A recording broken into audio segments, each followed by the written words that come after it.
Donald Trump is truly confused. Nikki Haley is in charge of security. We offered her 10,000 people. They don't want to talk about that. He didn't just get me confused. He mentioned it over and over and over again. Yep. He's not what he was in 2016. He has declined. That's a fact. I mean, we won last time. We won 50 states, right? This is not Donald Trump of 2016, guys. What?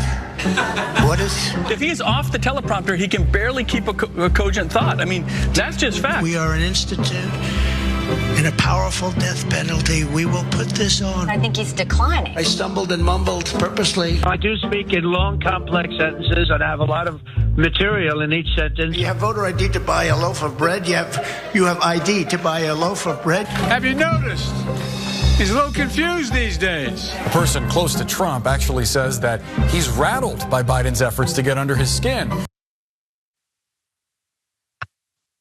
That's amazing. Look, it's on Truth Social. The idea there is you go to the enemy's territory and you fight them where they should be strongest, which probably has attached to it the reality that not a lot of people are going to buy what they see. After all, like there were Trump fans at every one of those events where he had all those weird short circuits and weird failings and all that. And they seem fine with him, but I like it. I want them to be more aggressive. So for the last couple of years, almost all the focus has been on how Joe Biden is slowed down and Joe Biden has gaffes and things like that, which is totally true. That is the case. But if that is going to be a valid topic for this election to potentially hinge on, well, then at least make sure that people know that it's kind of a wash on the mental state of these two guys. If they're going to be the candidates, it's not like one of them is a super well put together like TED talker or something and the other has mush for brains. They both have failings. They both have trouble expressing themselves. And so I like that they're at least engaging in that fight. What do you think?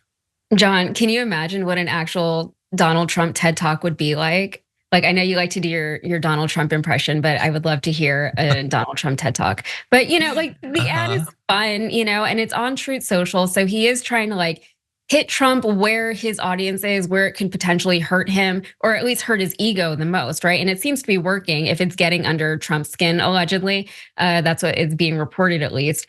I think it is important to point out that these Trump people, that if you're gonna use something like Joe Biden's mental decline or his age as a strike against him, it's really hypocritical to do that because Donald Trump has never been known, at least not in recent years, for his mental acuity, right? We all remember his stellar IQ test, which was really just like a dementia test that he passed with flying colors, and he was so excited about that. And that was embarrassing for him, frankly, that he was so excited about it. But his supporters still, they're so enamored with him that they're like, yeah, he's great. Look, he's mentally acute. He has the highest IQ out of all of us.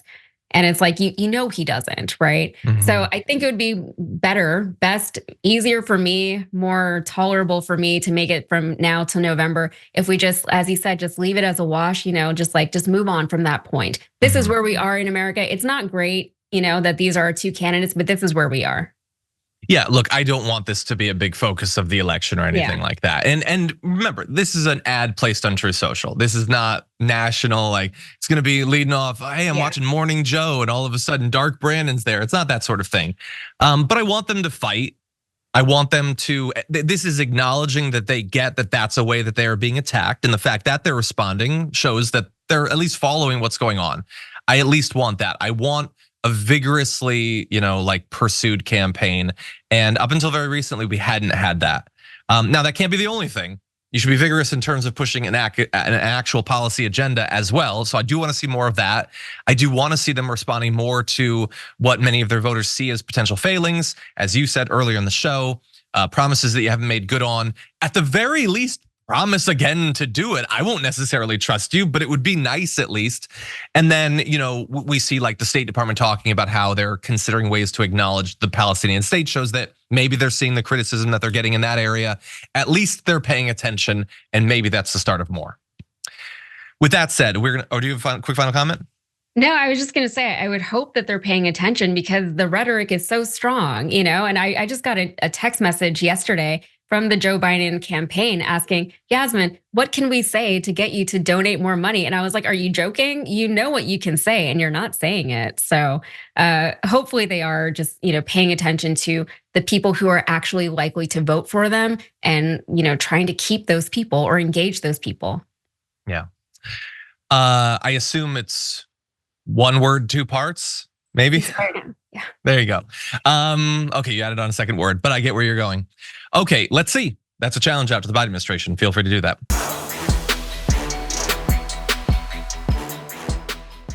Check out the Damage Report podcast each day, wherever you get your podcasts, whether Pocket Casts or Stitcher or iTunes. You can join me as I give you the news and stories you want, with a range of co-hosts and interview guests jumping in on the fun each day.